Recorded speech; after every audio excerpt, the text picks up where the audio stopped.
dedicaram tempo de academia, pessoas que fazem curso de final de semana e se acham com propriedade para falar da psique, da parte subjetiva, dos comportamentos, dos transtornos. Então nós temos que olhar para esse lado, mas também olhar o motivo disso. Por que os psicólogos deixaram isso acontecer?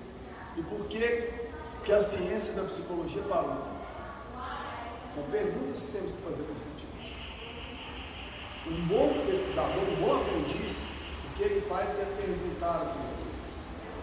Perguntas são melhores que respostas. Eu saber chegar à pergunta perfeita é melhor do que chegar a respostas perfeitas. Por isso que a ideia era trazer, a partir da neurociência, um pensamento sobre qual o futuro, quais os rumos que a psicologia pode trazer a partir do amadurecimento e do entendimento sobre como funciona o cérebro. Para começar, eu gostaria que vocês pegassem o aplicativo de vocês, naquele lugar. Cada um tem uma App Store, depende se é Samsung, se é iPhone, enfim. Puxa lá para mim, faz um download lá do Cérebro 3D, o Brain 3D. É importante porque eu não vou mostrar aqui o cérebro, mas eu quero que vocês comecem a ter acesso a ele. É importante porque vocês vão ver com o tridimensional e vocês vão entender o que eu vou falar. Porque muita coisa que vai ser dita tem que saber mais ou menos previamente a anatomia cerebral e também algumas funções cerebrais. Por isso que é importante a gente sempre estar entendendo, e nós vamos entender um pouco também dessa tecnologia que está aí. Porque o que é a neurociência? A neurociência é um guarda-chuva imenso, onde ele acolhe várias ciências, principalmente ciências voltadas para as questões humanas. Para que eu tenho que entender o funcionamento do cérebro? Porque ele descobriu que essa massa cinzenta que nós carregamos é a coisa mais importante que se tem no corpo humano. É ali que se produz todo o conhecimento e as emoções.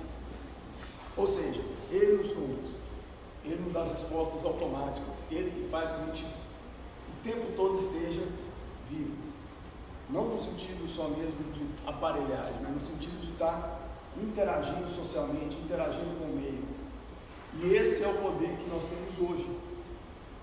As maiores descobertas do cérebro foi de pouco tempo para cá, e com muito investimento. Os americanos têm investido pesado, os indianos pesado, para entender o que é o cérebro.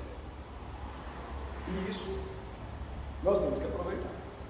Porque a psicologia está perdendo esse ponto, está perdendo esse tempo. Porque a gente ainda fica lá remoendo teóricos antigos.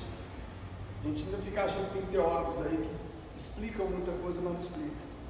Esse ser humano mudou, a sociedade mudou. E no contexto, nós vamos entender que dentro desse guarda-chuva nós vamos ter um compêndio muito grande de ciências, fisiologia, medicina, a física, a biologia, a psicologia e outros campos importantes que tem que falar a mesma unidade. E a psicologia, de certa forma, não está acompanhando. Algumas pesquisas isoladas vão aparecendo, porém, na ponta não aparece. O profissional ainda não entendeu a necessidade de se usar esse recurso. Então, olha só, vou avançar. Para a gente entender melhor. Para a neurociência, o mais importante é entender como que funciona o cérebro. Não anatomicamente, que vocês já sabem, mas como que ele funciona. Como que um cérebro, que é uma massa cinzenta, consegue construir tanta coisa. Nós encontramos, se vocês olharem, o que o cérebro faz com a sua interação com o meio. Que resultados ele gera quando ele interage com o meio. O que ele gera? Nós sabemos, quando a gente começa a analisar o cérebro, que dentro das suas partes, ele tem lugares específicos para algumas funcionalidades. Vocês conseguiram aí? O aplicativo? A hora que você vê no aplicativo, ele tem, mostrando o cérebro com várias partes de cores. Eu quero que vocês, na aba em cima, ele tem uma aba onde, se você abrir lá, onde tem a primeira parte do 3D, ele tem um lugar que você vai olhar as partes do cérebro, não é mesmo? Eu gostaria que para hoje a gente ficaria com duas partes importantes, pré-frontal e o sistema límbico, que é mais ou menos aqui. Por quê? Pré-frontal e o sistema límbico, ele desenvolve toda a nossa parte de emoções. As emoções, a forma de raciocínio rápido, lógico, a forma de memória que nós criamos, principalmente memória afetiva, é gerado por essas duas partes. Pré-frontal, que é essa parte onde tem a maior organização, onde nós precisamos organizar, planejar, desenvolver a nossa parte cognitiva, e que é ligado ao nosso sistema límbico. Sistema límbico, nós vamos entender isso, e eu gostaria que você já começasse a mapear onde ele é. É importante, porque muitas coisas que nós perdemos na psicologia porque a gente não entende bem o funcionamento do cérebro, principalmente quando fala de psicofarmacologia. Tem muita gente patinando ainda. Todo mundo só quer diagnóstico, só quer transtorno, e esse é o nosso pecado. Nós vamos desmistificar muitos diagnósticos. Nós vamos falar disso depois. Olha só, um ponto importante que eu gostaria de mostrar é a evolução do cérebro. Porque a evolução dos neurônios foi o que desenvolveu a nossa espécie em detrimento dos outros. O nosso cérebro foi crescendo biologicamente, desenvolvendo biologicamente há milhões de evolução. O ser humano não nasceu certo na hora junto com ele. Isso foi uma evolução.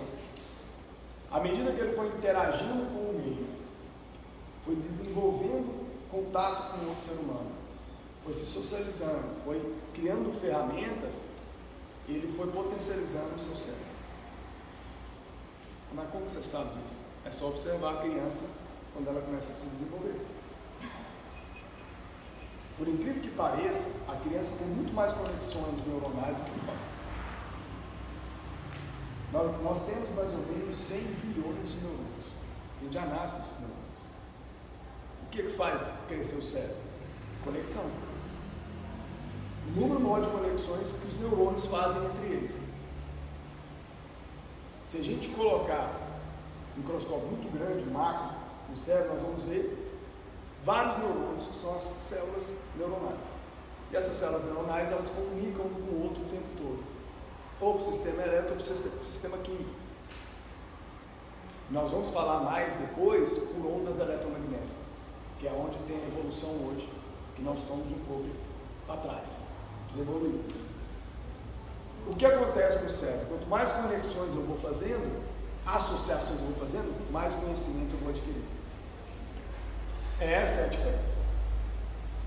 Quando o ser humano primitivo, lá, coletor, que é aquele catador que só pegava plantas para comer, cogumelo e frutas, quando ele passou a entender que ele podia caçar e começou a criar ferramenta, ele começou a dar um passo a mais no seu funcionamento cerebral. Quando ele entendeu que ele podia comunicar um com o outro, em vez só de granir como animal, começou a surgir as primeiras palavras. Então ele começou a potencializar mais o seu cérebro. E assim por diante. Quando ele entendeu que ele podia viver em comunidade e compartilhar papéis, ele começou a potencializar mais ainda. O cérebro foi evoluindo. E nós temos dois grandes potenciais do cérebro. Um cérebro, que é a parte maior. Se você olhar a nossa parte primitiva, se você olhar os embriões de todos os animais, os primeiros meses são todos iguais. Ele vai nascer primeiro a coluna, né? O córtex cerebral, todos os animais têm. Só que o encéfalo desenvolvido é mais o ser humano. Ah, mas o mamífero tem um encéfalo. Tem, mas ele não é tão desenvolvido como o ser humano. E o ser humano ainda tem um diencéfalo, que são as divisões que proporcionam a ele criar mais ainda.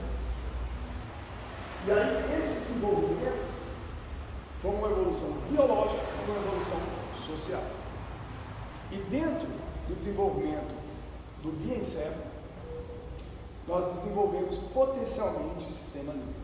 Se vocês olharem o sistema límbico, ele tem uma bola, um corpo, e ele tem algumas particularidades minúsculas, que é o que é de importância do nosso cérebro e do nosso desenvolvimento como ser humano. Olha só, aquele sistema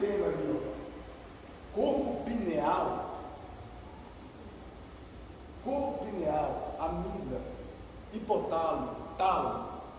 Vocês vão ter que guardar isso. Hipófise.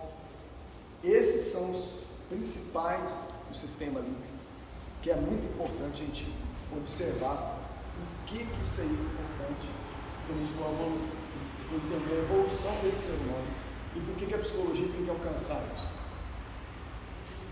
O sistema límbico, ele é responsável por gerar todas as questões emocionais, mas é só isso? Não. Ele que regula o sono, ele que regula a alimentação, sede. Muita gente tem problemas sérios de falta de sono, de insônia, de não dormir bem, porque não consegue muitas vezes equilibrar a sua parte de ansiedade. Está tudo no sistema límbico. Mas vamos lá.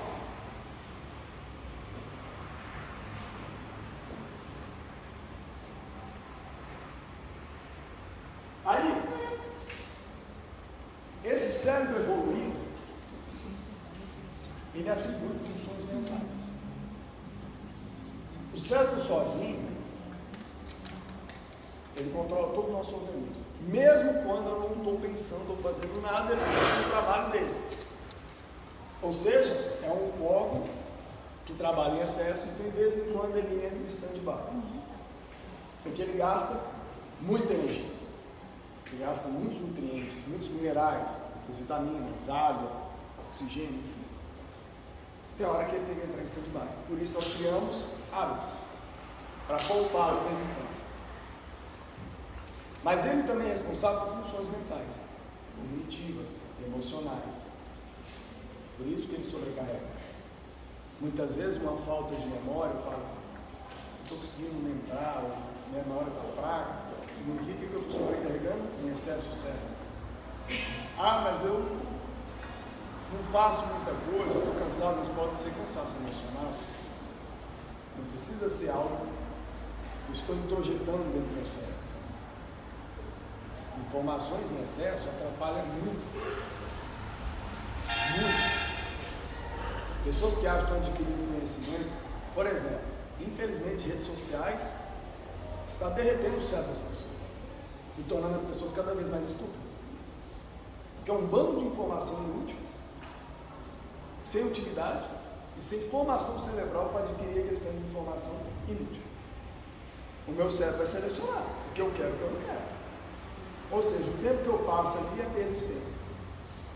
Ele não está absorvendo tudo. Ele vai ter que fazer uma seleção. Só que se eu quero facilitador, ele vai pegar o que é mais fácil.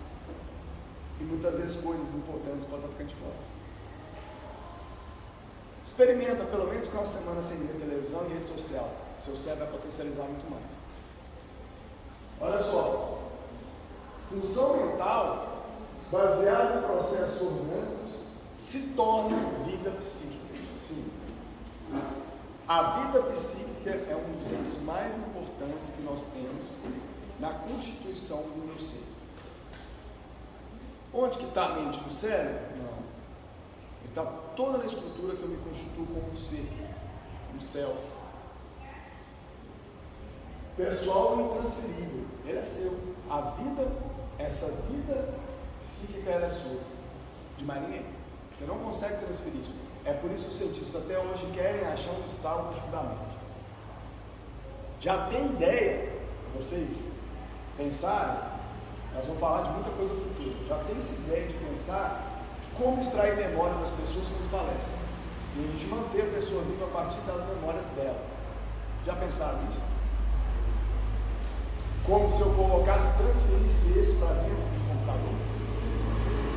As memórias dela? Como se ela fosse uma vida psíquica externa do corpo, mas dentro do aparelho, dentro de um software. Estão tentando isso, né? Então, para vocês terem ideia de como que avança algumas ideias. E o início parece meio doido, lunático, mas hoje já está conseguindo entender que pode ser possível. E continua sempre a existir. Ele sempre vai existir. Nós temos teorias diversas. Tem teorias que dizem que mesmo depois da morte do corpo, você ainda tem uma mente existindo. Uma vida psíquica existindo. Que não depende mais do mundo físico. E isso nós vamos falar é física quântica. Vamos chegar lá. Olha só.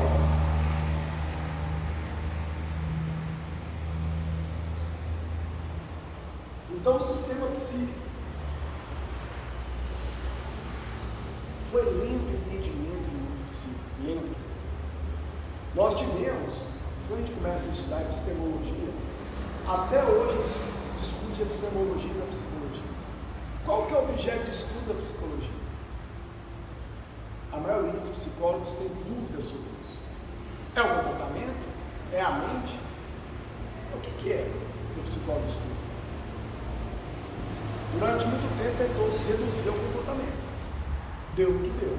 Nós reduzimos tanto o estudo da psicologia que o behaviorismo não existiu e ele achou que o ser humano era robotizado a um sistema social. Até hoje nós sofremos essa consequência. Até hoje nós não conseguimos sair disso.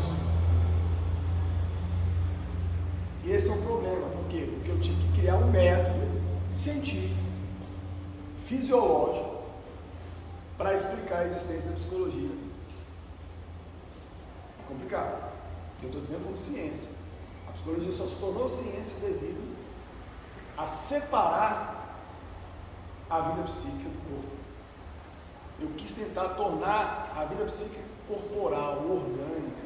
Isso não é possível. Mas o behaviorismo conseguiu. Na hora que a gente pega Watson, Wundt, essa turma toda, conseguiu. E foi aí que a psicologia se tornou ciência. Como que era antes? Antes era baseado em mito, era baseado na religião, era baseado em uma suposição de algo metafísico que existia, que era algo fora do físico. Mas esses caras conseguiram juntar os dois. Mas ele reduziu tanto o metafísico que ele se perdeu. Aí teve um cara que tentou resgatar a metafísica. Freud. Só que Freud,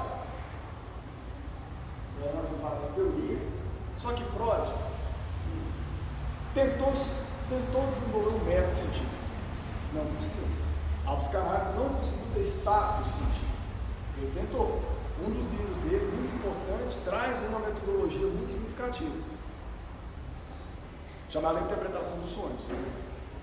Ele traz ali desde o início método de como chega a analisar os sonhos.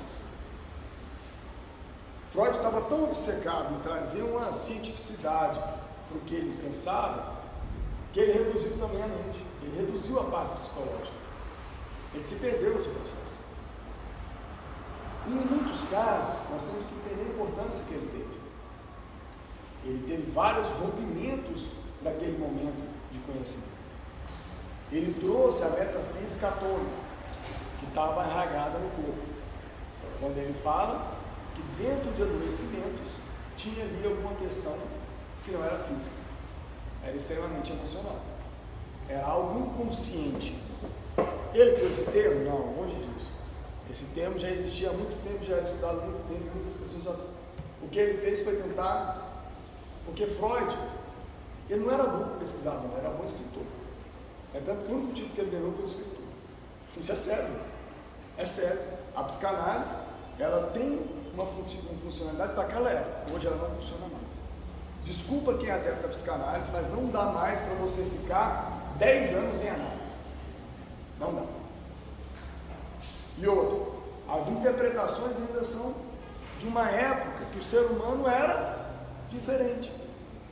Na cabeça de Freud não existia um brasileiro. Não existia uma criança com a barriga murchada, com fome. Não existia. Eram pessoas com comportamentos diferentes, pensamentos diferentes, machismo extremo, porque quem dá a voz à mulher é Freud. Quando traz à tona a fala da mulher dentro da histeria. Mas, importantíssimo o papel dele. A gente tem que pegar ele para evoluir junto. Mas não amassar no que ele fez mais. Freud não estava interessado, gente, em sexualidade, não estava interessado em guerra entre o id, superego, nada disso. Ele tentou criar um sistema para explicar o que ele estava pensando. O que Freud queria chamava assim, metáfora. O que está atrás da fala? O que está atrás da fala? O que nos bloqueia para poder botar para fora o que eu penso, o que eu sinto, o que eu quero? Quando a pessoa fala uma coisa, será que é mesmo o que ele está querendo dizer ou está ali mascarado, cheio de coisas? Ele estava tentando trazer essa forma. Porém, tem erros de linguagem, porque no alemão, uma expressão é diferente de outras linguagens. No alemão, uma expressão é diferente, por exemplo, do português. Para adaptar a psicanálise no português é muito mais complexo, assim como foi para o inglês, para o espanhol. Vou dar só um exemplo. Eu vejo muita gente que faz, eu falei, muita gente faz psicanálise, cursinho de verão, e já acha que é psicanalista. Primeiro que para ser psicanalista, segundo a Sociedade Brasileira de Psicanálise, isso em qualquer lugar, são no mínimo 5 anos de psicanálise. E não é só estudo não, gente. É passar também por análise. E tem muita gente aí que se diz psicanalista, mas não sabe nada. Ah, eu li um livrinho do Freud, sei tudo. Não sabe. Freud é muito complexo de entender. Você quer saber Freud? Você tem que no mínimo saber alemão. Você tem que ler o livro em alemão. As traduções não são coerentes, porque ele está atrás de metáfora. A metáfora da nossa linguagem é diferente. Você quer dar um exemplo? Atendi uma vez, muito tempo atrás, eu trabalhei numa cidade muito pequena. Quando formou os CRAS, eu ia formar CRAS, uma pessoa chegou para mim e falou assim: não estou bem, eu passei a noite em andaço. Metáfora pura. Ela estava me dizendo uma situação que eu não estava entendendo naquele momento. Pô, o que é andaço? Ela falou assim: eu fiquei andando do vaso para o quarto, do vaso, entendi, de diarreia, caganeira, por que você não explica? Entendeu? Metáfora. Andaço, a linguagem que ela entendia. Ela estava me dizendo o cômodo que ela estava naquele dia de ter passado a noite no banheiro. Metáfora. E assim como tem outras metáforas que usam, que é regional, que é de linguagem, a gente tem que entender mais para entender o que está por trás, o que está realmente lá no seu inconsciente. Quer ver um exemplo disso? Palavra desejo. Freud usava muito. No alemão, significa Wunsch. Só que Wunsch tem várias derivações, porque depende da expressão que eles usam. O Wunsch inclui uma expressão. Ele pode significar futuro, passado e presente. Ele pode significar várias coisas. Aí traduziram para o inglês. Wish. Wish é o que, gente? Futuro. Eu desejo um futuro. Não é sério, muitas vezes na interpretação psicanalítica. Chega no espanhol, desir. Desejar. Desejar agora. No espanhol, agora. Eu quero. Chega no Brasil, no português, eu quero, eu desejo, a confusão. Eu quero, eu desejo. Eu quero é agora, eu desejo, futuro. Qual a confusão? É imensa. Interpretação de linguagem é imensa, difícil. É tão simples ser psicanalista. Confia no tanto de gente que fala que é psicanalista aí. Vamos tomar cuidado. Vamos tomar cuidado. Estou falando isso até para puxar a orelha. Querem ser psicanalista? Estuda direito. Vai fazer a coisa certa. Hoje tem psicanálise breves. Funciona? Funciona. Agora, psicanálise tradicional, eu acho meio complicado. Mas olha só. O outro que vem em seguida, discípulo dele, cara que Freud ficou ressentido, ficou magoado, Jung, psicologia analítica. Esse deu um passo imenso junto com Freud. Depois que Freud fez a base, ele falou: opa, Freud, você parou no tempo, vamos embora? Vamos. Trouxe aspectos que a mente consegue interpretar, e vocês vão ver isso. Arquétipos, questões coletivas, sincronicidade, todo mundo sabe o que é. Você está pensando numa pessoa, de repente a pessoa te liga. De onde vem isso? Transmissão de pensamento? Nós vamos falar sobre isso. Física quântica já fala disso. Jung avançou milhares de anos, a gente ainda não explorou o cara como ele viveu. Mas também esse cara viveu para estudar. Ele era rico, de família ariana, esposa mais rica ainda, começou a trabalhar. Sim. Mas o que ele foi fazer? Em vez de ele ficar sentado pensando nos problemas da sociedade dele, ele foi para o Oriente, foi para a Índia, para a China, foi para lá estudar, entender outras culturas, agregar outros conhecimentos, outras filosofias. Freud não, Freud sentou na cultura dele, porque eu sou judeu, eu sofro muito, papai sofreu muito, que eu desejo muito mamãe, aquela de quem fica até hoje de papai e mamãe, não vive, não sai de casa, que é o que está acontecendo com a maioria dos jovens hoje. 40 anos em casa, mamãe, papai, você não rompe, cara, você não vive a sociedade. O próprio Jung fez isso, rompeu, foi embora. Falou, Freud, até aqui tá bom, foi muito bom a contribuição sua, mas eu penso diferente. Freud não concordou com ele, porque Freud era dogmático, ele tinha um pensamento estanque. Jung avançou, e nós vamos entender que o Jung é muito atual. Teorias cognitivas. As teorias cognitivas teve uma abrangência muito grande para entender como que o cérebro pensa, como que o cérebro aprende, como que é a fala, como que a gente relaciona com o mundo. Aí quando surgiram as teorias cognitivistas, o behaviorismo estava ficando de fora, o Bissoleto, ele falou, opa, eu quero isso para mim. Juntou os dois, aí casou perfeitamente. Aí fez sentido. Quando a pessoa que é comportamental, eu gosto muito de usar a terapia comportamental, então ela tem que usar a cognitiva junto, porque ela casa as duas coisas. É importante. Eu estou falando, gente, como objeto de estudo da psicologia. Nós vamos entender que tem funcionalidades. Hoje nós usamos a terapia comportamental, cognitiva comportamental, com tecnologia. Com tecnologia. Olha só, psicologia humanista, a terceira grande força veio com tudo. Veio trazer o alívio para o ser humano. Alívio. Porque ele tirou o ser humano da estagnação. Porque na psicanálise o ser humano não tem poder nenhum. O ser humano é refém do inconsciente. Você não pode fazer nada, seu inconsciente manda. Aí vem o comportamental diz, você não pode fazer nada, porque você é fruto do meio. Você aprendeu? Você vai desaprender. O forçamento, eu te dou a punição e tal, mas você não tem autonomia. Você acreditar que você é autodirecionado, não. Vieram os humanistas e falaram, o ser humano tem autodeterminação, ele tem autodirecionamento, ele tem que ter um propósito de vida, ele tem que saber onde ele vai.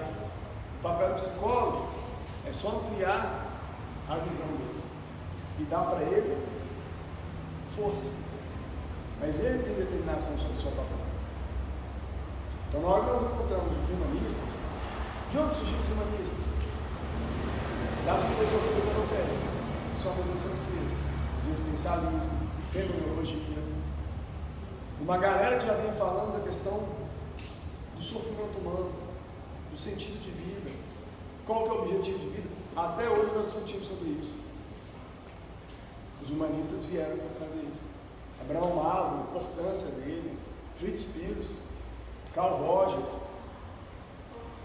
Nós temos vários que trouxeram dentro desse pensamento de libertação do ser humano, dizendo, a responsabilidade é sua, então assume a sua responsabilidade.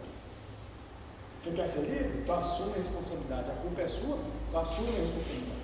Não bota a culpa nos outros, não. Porque eu estou assim, porque eu tenho trauma. Eu fiz isso com minha mãe, meu pai fez isso comigo. Peraí, e a sua autodeterminação? E a sua vontade? Onde que fica?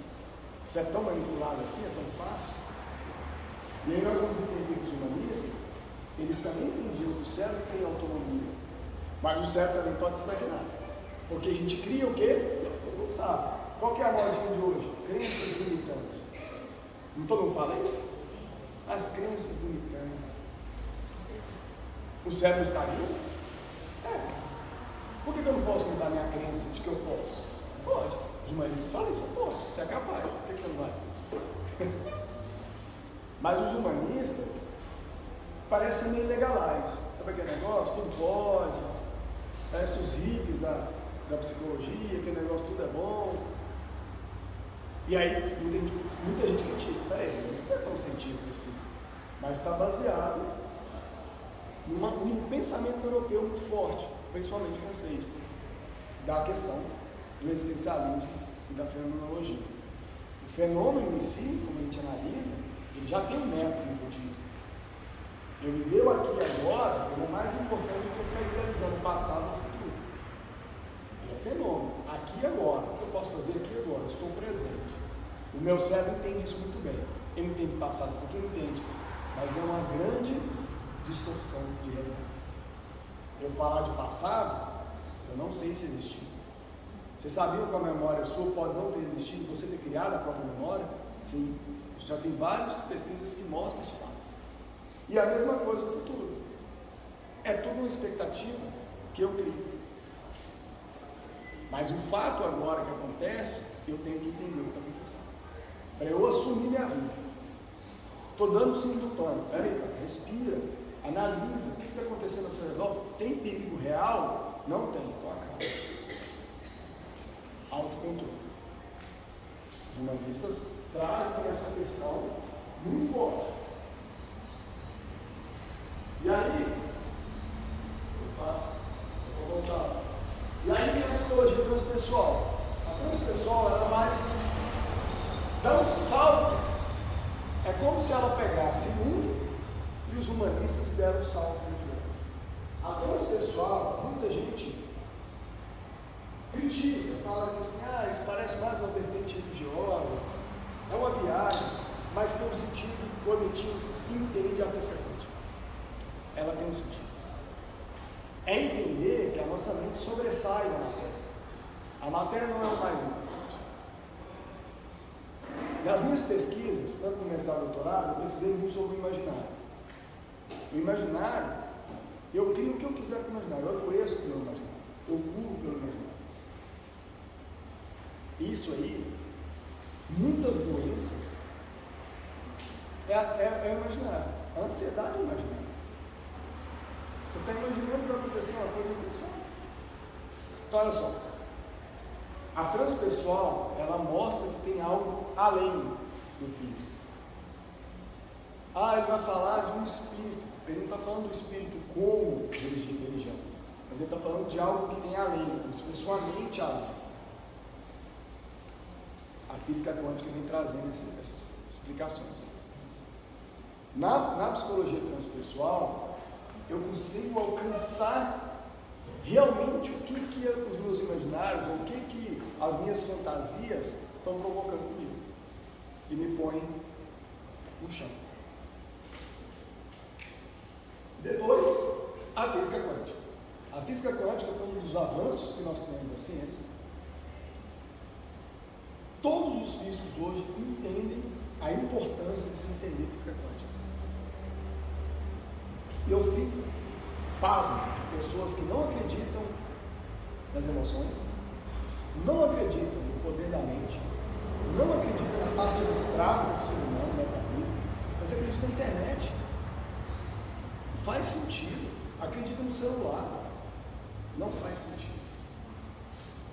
Acredita pagar um relógio, pagar cartão por aproximação.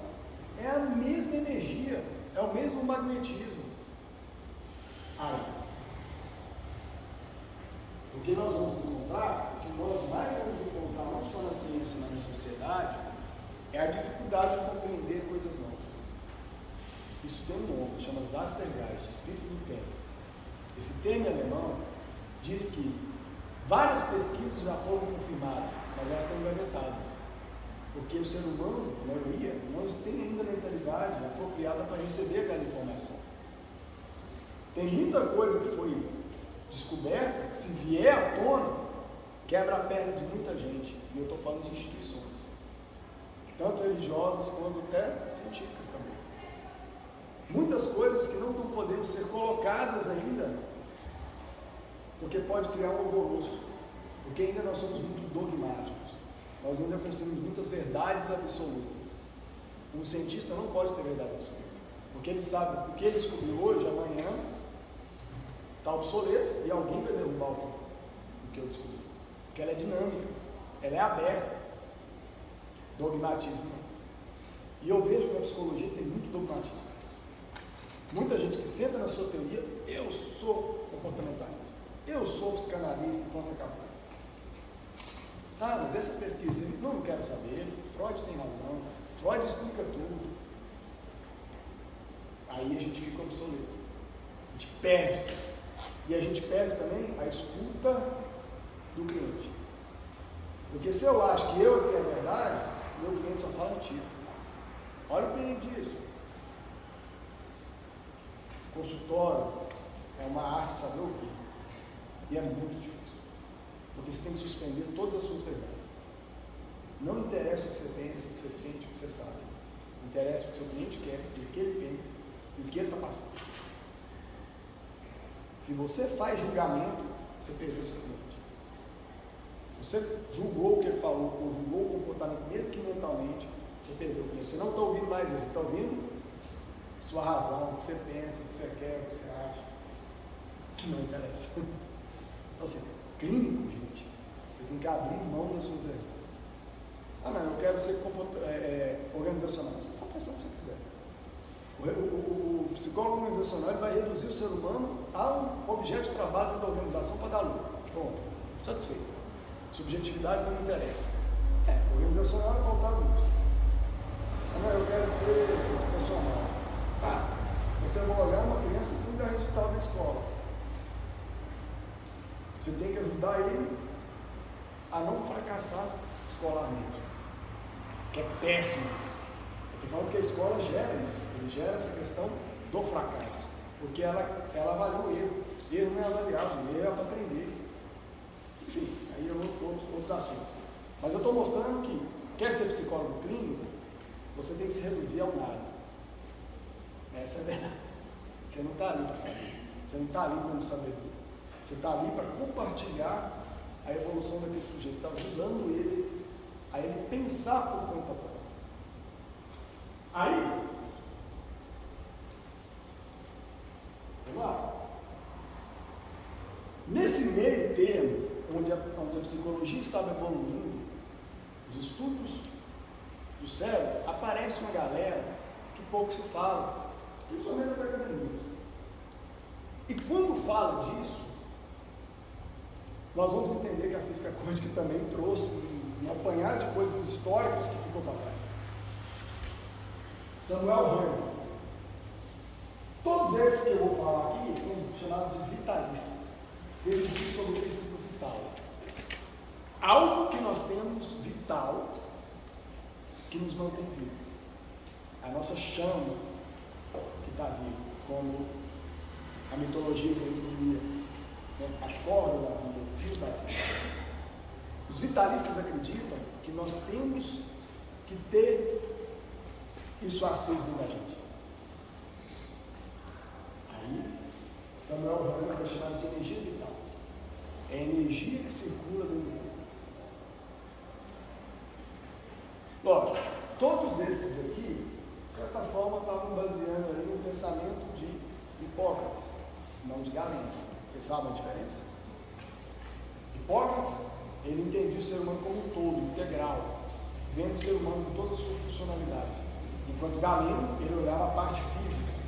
Galeno foi um médico na época das batalhas de briga, dos gladiadores, que mutilavam as pessoas para mantê-las vivas.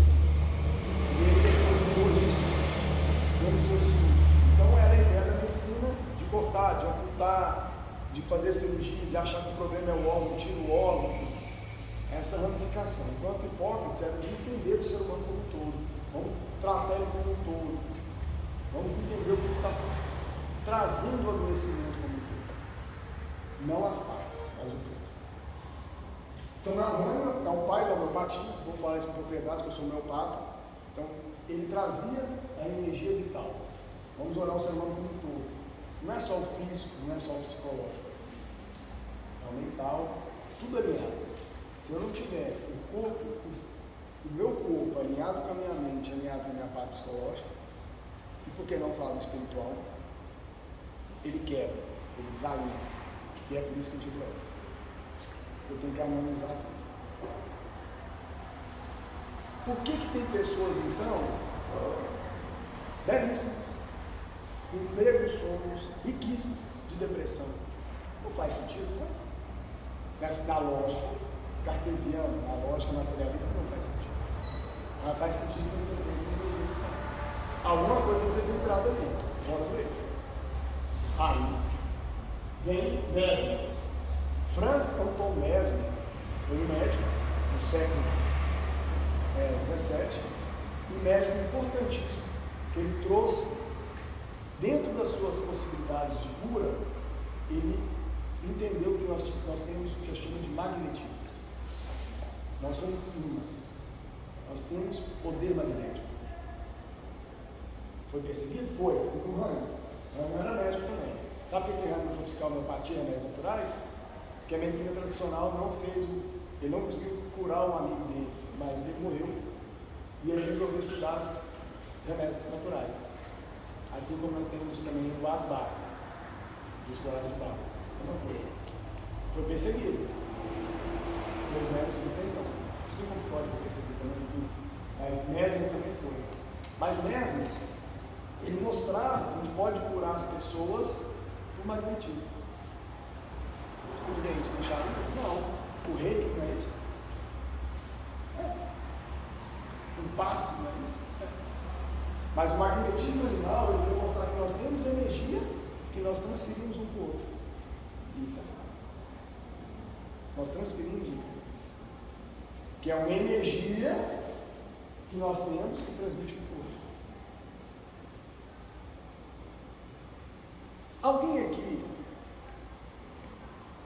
já estava muito bem, de repente chegou num lugar que parece que a energia toda foi embora, você ficou mal? Ou você chegou perto de alguém que aquela pessoa está tão pessimista, tão ruim, que sua energia foi embora toda? Então existe energia, não existe? De onde veio isso? Nós vamos entender onde o cérebro está isso. Mas olha só, quando nós vamos falar de Rudolf Steiner, vai falar de força formativa. Esse cara, para quem gosta da educação, ele foi importantíssimo, porque ele criou o método Rudolf. Rudolf é um modelo de ensino que foi meio que concorrente com a Montessoriana na época. Waldorf é muito importante. A metodologia chamada Waldorf, que ele criou, que faz a criança criar a conexão com a natureza, com ela mesma e com os outros. Entendendo essa energia que circula. Aprendizado não é uma coisa só com caderno, não. É interação. E isso, numa época, já havia estudos da psicologia do desenvolvimento. Piaget, Vygotsky, assim vai. Valor, enfim. Mas, nós temos que entender que ele está falando de uma coisa que o aprendizado também é emergente. Vou voltar aqui. Nós temos Bergson, Henri Bergson também, um dos filósofos, trouxe o elan vital. Também trazendo essa energia que o corpo compartilha, que nós temos. A importância que nós temos ao filosofar, ao compartilhar o conhecimento, a gente também está trocando essas energias juntos. E aí nós encontramos na medicina ayurvédica, que chama Prana, e também na medicina chinesa, que é o Qi. Então quem gosta de estudar, por exemplo, chakras, medicinas indianas e chinesas, já ouviu falar de Prana, de Qi, quem faz reiki, enfim, tem várias outras oportunidades. Estou dizendo isso porque diversas áreas do mundo, em vários momentos, estudando coisas similares, que a psicologia muitas vezes faz se perceber. E aí nós temos também a vida mental e a física quântica. Todos aqueles teóricos lá, não vou falar de cada um deles, mas para a gente entender que desde Isaac Newton até o Einstein, estão se falando de uma física além do palpável, além do concreto, além da matéria. Estão dizendo, muitas vezes, uma física que ela é muito maior e muito mais expansiva do que a gente pode imaginar. A física quântica ela tem uma visão de que nossa mente expande, que que a nossa mente ela alcança algo maior do que simplesmente a matéria. E é isso que nós vamos falar agora. Eu tinha que fazer essa introdução de vocês entenderem, o pensamento irradia-se em forma de ondas de natureza eletromagnética que vibram de diferentes formas, alterando as propriedades dos fluidos à nossa volta e também dentro de nós. Ah, não acredito nisso. É a opinião sua, que a ciência hoje já acredita. É fato. A gente começa a entender coisas que alguma coisa vibra, ondas eletromagnéticas. O nosso pensamento transmite pensamento. O nosso pensamento ele emite coisas. O meu cérebro ele emite ondas. Também, assim como ele gera fluídico, que ele pode me derrubar ou não. Ah, não, isso não é possível. Então você vai acordar de manhã e você vai falar que o seu dia vai ser péssimo. Você passa o dia xingando. Eu quero depois te perguntar como você vai dormir. Você chega no final do dia como? Mentalmente, emocionalmente, você está destruído, você está péssimo, você está com raiva, você está com ódio, e você não sabe nem porquê. Seu pensamento gerou tudo isso. E quem estiver com você vai ser contagiado com isso. O desânimo é a mesma coisa. A pessoa, tem gente que consegue estragar o prazer de todo mundo. Não é porque ele falou, não. É energia. Magnética. Se esconde. O contrário também é verdadeiro. A harmonia, a alegria, isso contagia. E aí a gente fica muito focado, não, porque isso aí é um comportamento, mas não entende como que é a emissão magnética que acontece o tempo todo no nosso organismo. Olha só, a neurociência fala onde está isso, no pineal. Glândula pineal. Se vocês olharem na pineal, ela é pequenininha. Insignificante no céu, mas ela parece uma antena. Ela é responsável por emitir e receber. Emite e recebe todas as ondas. Ah, você está viajando. Vou mostrar para você depois como está se tratando hoje a depressão por magnetização. Por questões tecnológicas descobertas. Estão usando. No Brasil, que é atrasado, não chegou ainda. Mas vocês vão ver. Energia meio eletromagnética. Nós emitimos o tempo todo essa energia. O nosso cérebro emite energia. Quando eu penso, o meu pensamento ele está atraindo ou buscando alguma coisa. Ele está o tempo todo envolvido. Aí você fala assim, Paulo, então muita coisa que ele falou fez sentido? Fez. Agora eu descobri isso. Freud ridicularizou dele quando ele falou de felicidade. Todos nós temos isso. Todos nós falamos assim, pega o telefone para ligar para alguém, de repente a pessoa me liga. Simplicidade, isso tudo ele falava. Só que eu não sabia explicar exatamente como acontecia. Olha só. Essa questão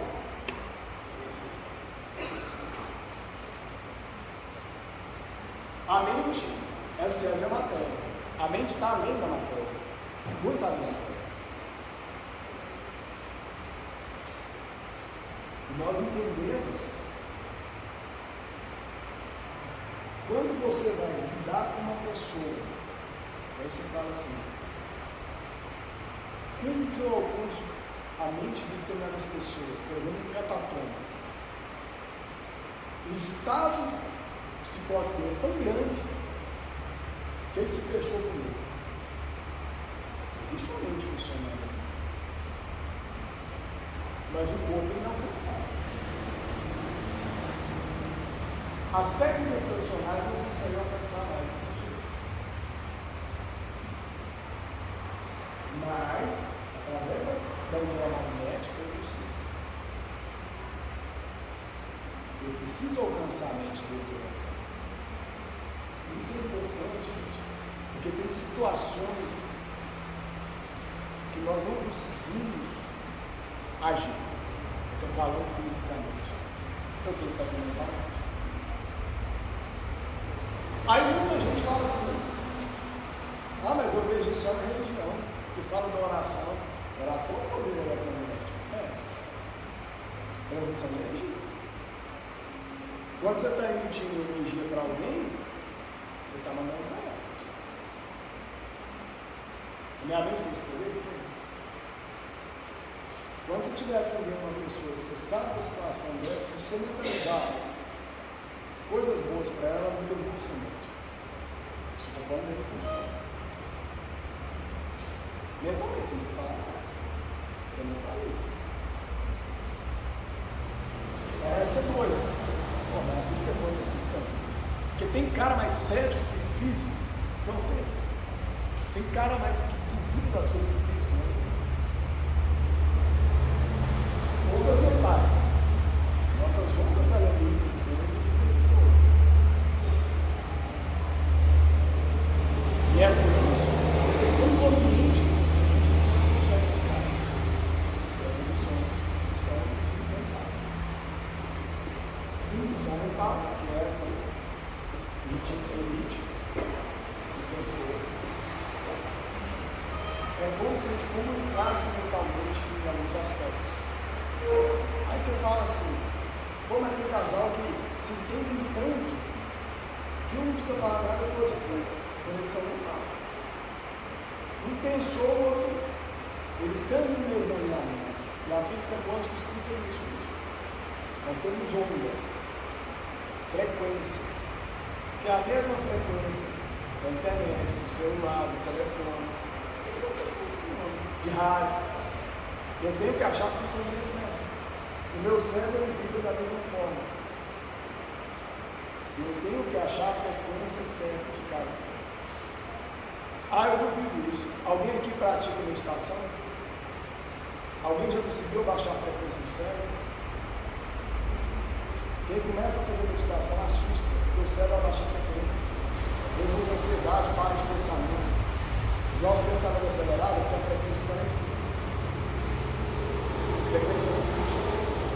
A cabeça está voando, cheia de coisa. Você está prestando atenção em mim, em nada, em ninguém.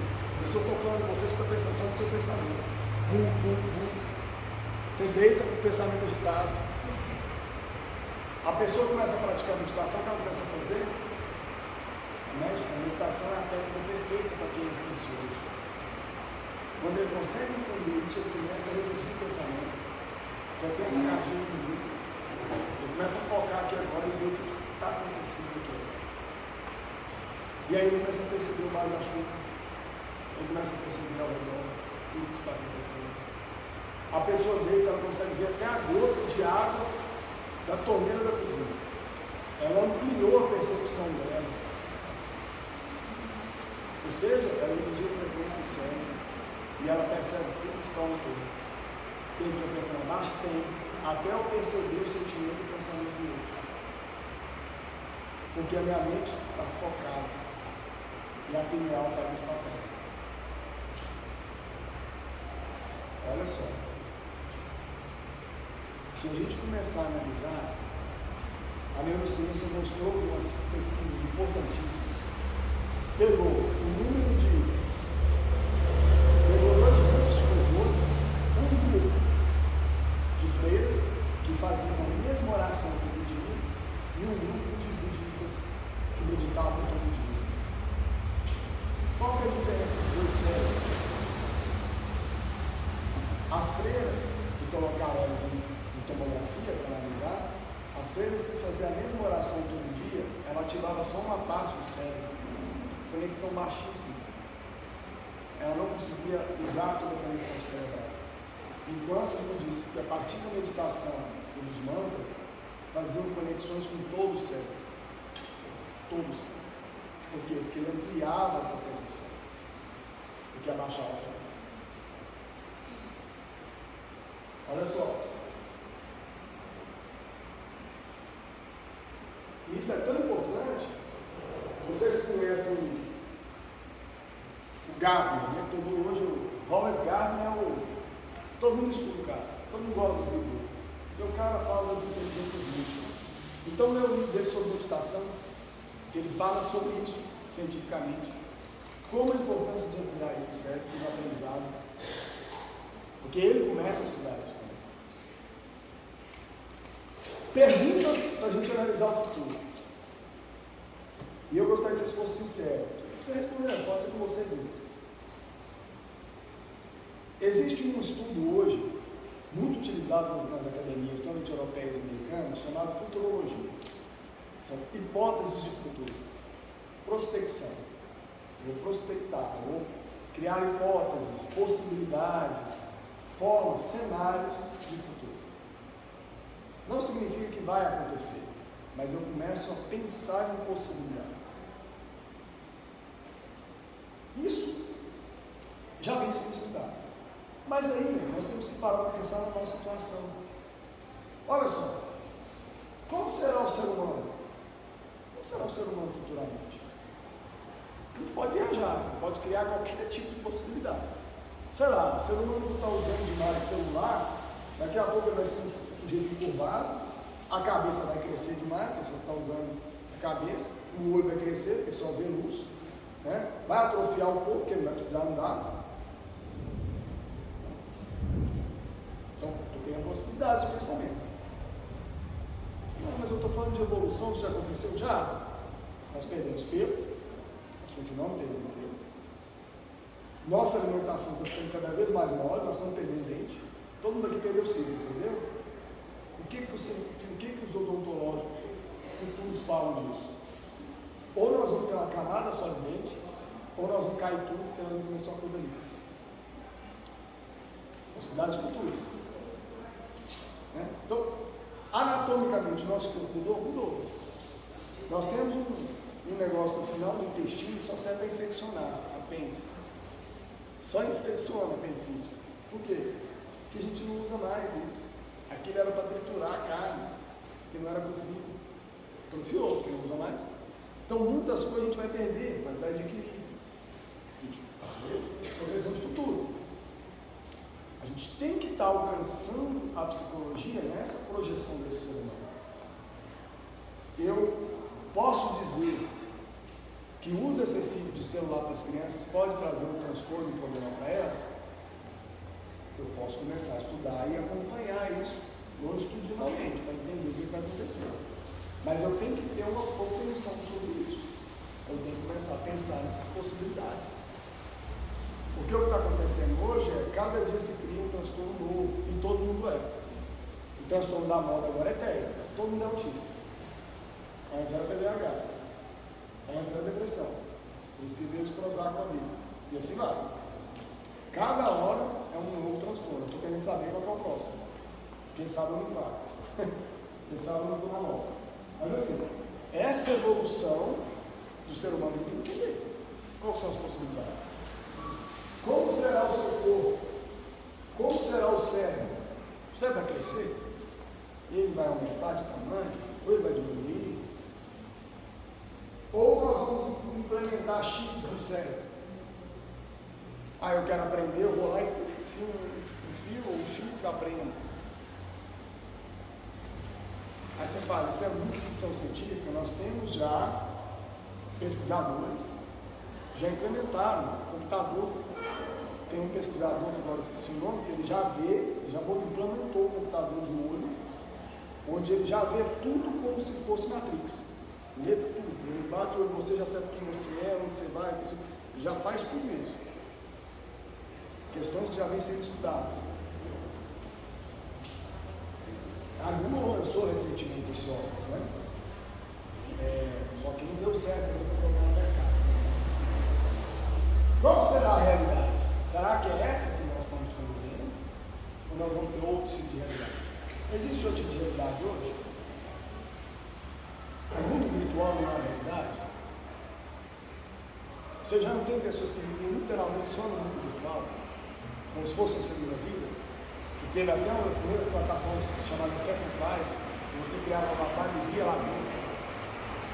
Construindo, casando, tudo mais.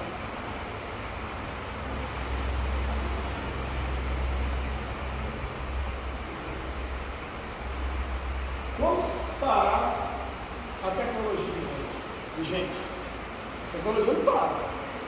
Ela só vai aperfeiçoando. Com a inteligência artificial, já parar para pensar que até a nossa profissão pode estar fadada a acabar? Porque a inteligência artificial, você entra lá, fala no computador, estou mal, não sei o que, vai pensar em você. Operador de direito, contadores, profissões que podem ter problema. Para a inteligência artificial. E ainda é muito precário, mas é necessário. Diferentes online ou offline? Eu acredito que nós vamos juntar os dois e vai acabar, não vai existir mais diferença entre offline. Não, na minha concepção. Na minha concepção. Chegar um momento que nós vamos perder essa noção.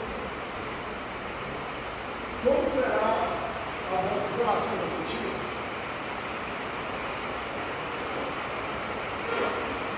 Como será o trabalho? O trabalho está sendo modificado drasticamente. Como será a educação? Cada vez mais à distância ou não? Ou é importante o contato físico? E a psicologia? Vamos pensar nisso? Quais serão as funções mentais e inteligentes? Vem se mudando muito as funções mentais. Mas é um retrato de uma época. Retrato de uma época. Quem imaginar no início dos transtornos mentais que nós teremos hoje monofobia? Oi? Não está ouvindo? O que nós diríamos que seria monofobia? Monofobia é a fobia que não tem acesso sexual.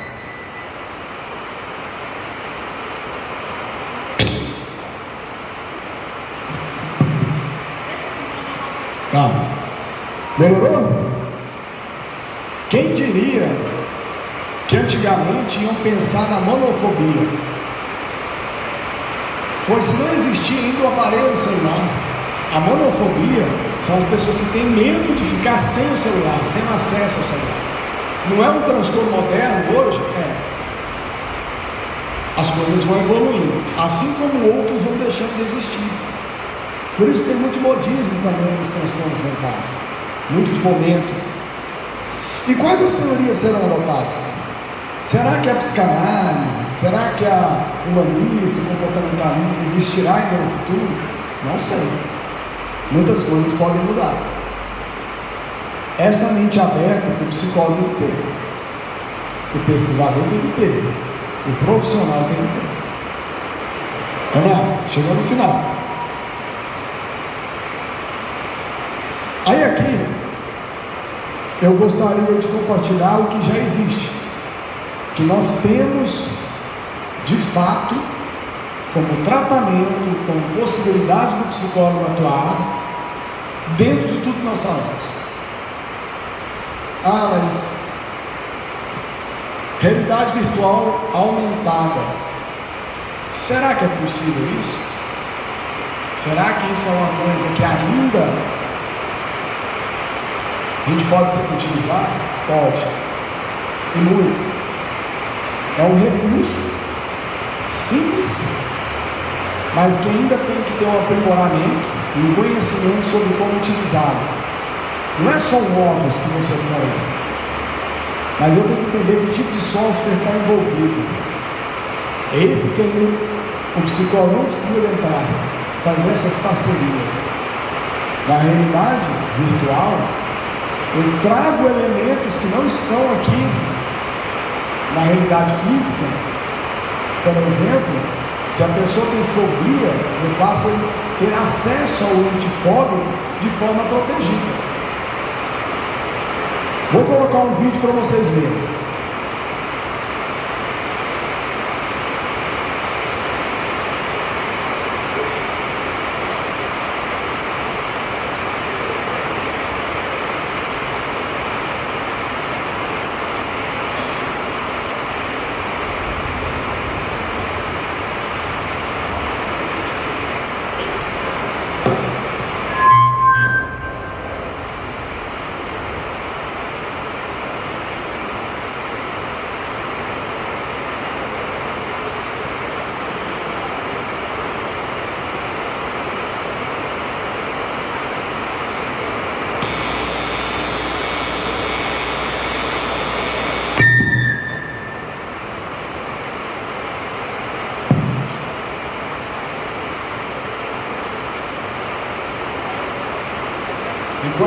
caiu na internet aqui.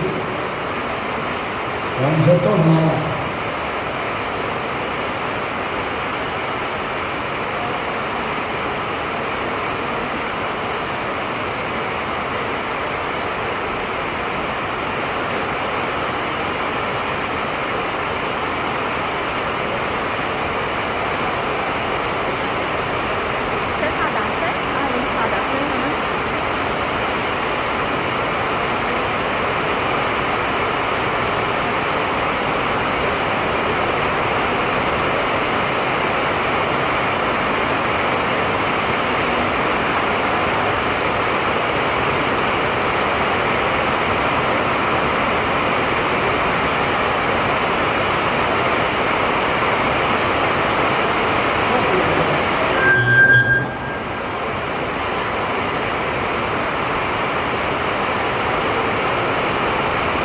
Enfim, eu vou falando aqui enquanto eu vídeo. Eu tenho 3 vídeos para mostrar para vocês, são curtos. O primeiro é a utilização da realidade virtual ampliada em tratamento de pessoas, principalmente com questões fóbicas, onde você, através da abordagem TCC, você consegue fazer com ele ter a aproximação do ente fóbico sem a presença real dele. Por exemplo, uma pessoa que tem fobia ao avião, ele vai botar um óculos de realidade virtual como se ele estivesse dentro do avião, e vendo as possibilidades que o avião pode trazer, de forma protegida. Claro, como tudo é mental, ele vai acreditar que aquilo foi realidade. Outro aspecto que nós vamos falar também chama biofeedback e neurofeedback. Isso não é tão novo assim, mas vem se aperfeiçoando. Esse tipo de tratamento é importantíssimo, principalmente para depressão, principalmente para TDAH, onde o sujeito está perdendo foco. São eletrodos que se ligam no corpo, no computador, e a máquina, o computador, começa a monitorar como o corpo dele reage a situações. E a partir daquilo, de entender as emoções, ele aprende a ter controle sobre si mesmo, utilizando o recurso de computador. É um dos tratamentos mais inovadores que eu já vi, que eu tive contato com essa ferramenta, achei ela fantástica. E ela é muito utilizada principalmente para pessoas com ansiedade alta e TDAH, que tem foco, e por que não com autismo. Outra questão que nós vamos encontrar muito são as inteligências, como eu falei, as inteligências artificiais. Hoje você tem os Big Data, ele consegue fazer um mapeamento muito rápido da pessoa. Por exemplo, se eu tenho algum problema no cérebro, eu consigo, dentro de imagens, me colocar lá e ele fazer uma leitura muito rápida disso e me entregar o resultado. Assim também, com determinadas características do sujeito, ele pode me entregar mais ou menos um resumo de qual o diagnóstico ali. Então ele está trazendo processos de melhoramento e aceleramento do tratamento. Outra questão importante, a questão de impulso magnético. É um aparelho que ele localiza, ele coloca no cérebro da pessoa, porque entende-se, e principalmente a depressão, a insônia e outras características, tem sim uma origem cerebral, baixa frequência cerebral, baixo funcionamento cerebral, também por causa da magnetização, trazendo energia vital. E aí essa indução ele manda, a partir de questões, ondas magnéticas para o cérebro, e ele faz com que o cérebro consiga reagir, ele consiga também trazer essa vibração eletromagnética e voltar a funcionar. Na verdade, o que está aí, eu trouxe, são 3 vídeos do YouTube. Se não conseguir, vocês pesquisam depois, mas é importante a gente analisar, eu não sei também. E é importante a gente analisar a nossa função como profissional. Quem quiser a clínica, pode estar preparado que vai vir de tudo. De tudo. Não vai achando que você vai estar lá, que vai aparecer só casos de pessoas que estão infelizes no casamento, né? O filho que não está dando certo com os pais. Não, isso aí aparece coisas que a gente nunca imagina, porque a gente geralmente não estuda de fato na clínica situações que podem aparecer. Então parece coisas que você acha que é, mas não é. Coisa que você acha que você está seguindo o caminho certo e você está equivocado. Aparece muita coisa diferente, muita. E nós temos que entender que a maioria das pessoas procuram questões de atendimento psicológico. Em último caso, ele já tentou a religião, ele já tentou tudo, até cartomante ele tentou, e vai na psicologia, infelizmente. Ainda é uma cultura brasileira, tipicamente brasileira, de ver o psicólogo como alguém que não é importante valorizar. Eu estou falando de investir, que é um investimento. Muita gente ainda acredita que o psicólogo é para tratar o louco, é para tratar doente, mental, não é assim? É um profissional caro. Se você acha mais barato pagar medicamento e viver a vida tomando medicamento até se dopar e não conseguir mais sair do medicamento, é com você. O medicamento ele é pontual, mas ele não surte efeito a longo prazo. Dependendo do medicamento, ele faz piorar o caso, porque tem os efeitos colaterais. O medicamento alopático, né, que são os medicamentos psicotrópicos, eles têm uma função, mas se a pessoa não olhar para a sua condição de comportamento, os seus hábitos, se não mudar a sua forma de pensar, o seu sentimento, o medicamento não faz mais efeito. E essa importância de se entender a psicologia é de saber que nós temos tudo para se tornar uma profissão do futuro. Se a gente quiser realmente entender o ser humano, nós temos que estar acompanhando o que está acontecendo.